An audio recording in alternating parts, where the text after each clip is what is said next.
গ্রামের বিয়েতে কিন্তু আনন্দটাই একটু ভিন্ন রকম হয়ে থাকে। তো আমি গতকাল আপনাদের সাথে কিন্তু শেয়ার করেছিলাম যে হলুদের ছোটোখাটো আনুষ্ঠানিকতা। আসসালামু আলাইকুম প্রিয় ভিউয়ার্স, কেমন আছেন সবাই? আশা করি ভালো আছেন। আলহামদুলিল্লাহ আমি আপনাদের তো অনেক ভালো আছি। তো আপনাদের সাথে আমি শেয়ার করতেছিলাম যে আমি গতকাল বলেছিলাম যে আমার মামাতো বোনের হুটহাট করে দেখতে আসা এবং পছন্দ হওয়া, তারপরে বিয়ে সব কিছু কমপ্লিট হয়ে গিয়েছে। তো তারা আজকে এসেছে, তারা খাওয়া দাওয়া করে ওকে নিয়ে যাবে, যেহেতু ছেলে বেশি দিন নাই দেশে। গ্রামের বিয়েতে খুব কাছ থেকে কিন্তু আমি দেখতে পাই না, যেহেতু বাইরে থাকি। অনেক বছর পরে একটা অনুষ্ঠান আমার ভাগ্যে জুটেছে। তো আমি খুব কাছ থেকে দেখতেছি, রান্না থেকে শুরু করে সব কিছু আপনাদের সাথে শেয়ার করতেছি।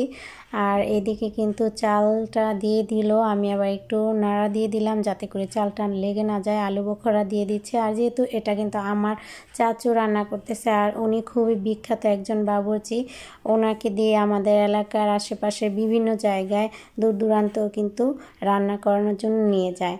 তো এখানে রান্না করার সমস্ত সামগ্রী আছে। আর এদিকে গরুর মাংস রান্না হয়ে গিয়েছে। এদিকে দেখতে পেলাম কড়াইতে তেল গরম দেওয়া হয়েছে। এখানে চিংড়ি ফ্রাই করা হবে, ডিম, মাছ, তারপরে চিকেন। মোটামুটি অনেক সুন্দর হয়েছে অনুষ্ঠানটা। আর যেহেতু ওনারা অল্প মানুষ আসবে, আর আমরা যারা আত্মীয় স্বজন আছি সবাইকে নিয়েই আর কি এই অনুষ্ঠানটা। তো সবাই দোয়া করবেন যাতে ওর নতুন দাম্পত্য জীবনটা সুখের ও সুন্দর হয়, কারণ প্রতিটা মেয়ে চায় স্বামীর সংসারে গিয়ে সুখে থাকতে, শান্তিতে থাকতে। বাবা মা সব সময় চায় তার মেয়ে যেন একটু ভালো থাকে, একটু সুখে থাকে। ডাল ভাত খেয়ে সারাদিন পরও যদি স্বামীর সাথে খুব ভালো থাকে, সেটা দেখতেও ভালো, শুনতেও ভালো। তো এদিকে যেহেতু মেহমান চলে এসেছে, তো সবাই আবার এই কাজে ব্যস্ত হয়ে গেছে। সব কিছু আমি আপনাদের সাথে ডিটেলস দেখাচ্ছি। আর পরিবারের সবাই একত্রিত হলে আনন্দটাই কিন্তু আলাদা থাকে। সবাই আমার মামারা, যেহেতু এটা আমার মামাতো বোনের বিয়ে, মামারা খালারা সবাই একত্রিত হয়েছে। এদিকে জামাইয়ের জন্য প্লেট সাজানো হয়েছে সিম্পলি, তারপরও খুব ভালো লাগলো। আর এই যে আমিও খাওয়া দাওয়া করতেছি। তবে আমার কাছে কিন্তু খুব মজা লেগেছিল দইটা, আর দইটা এত ভালো লেগেছিল আমি পরপর 2 প্লেট খেয়েছিলাম আলহামদুলিল্লাহ। তো গ্রামের বিয়ে বলে কথা, এখানে কিন্তু হিজলারাও চলে এসেছিল, তাদেরকেও কিন্তু বিদায় করা হলো, তা না হলে মানিজ্জত শেষ। আর এদিকে জামাইয়ের হাত ধোয়া নিয়ে কিন্তু কথা কাটাকাটি হচ্ছে, টাকা দেওয়া নেওয়া একটা শোরগোল চলছে। আর গ্রামের বিয়েতে এই ধরনের আনন্দটাই কিন্তু হয়ে থাকে।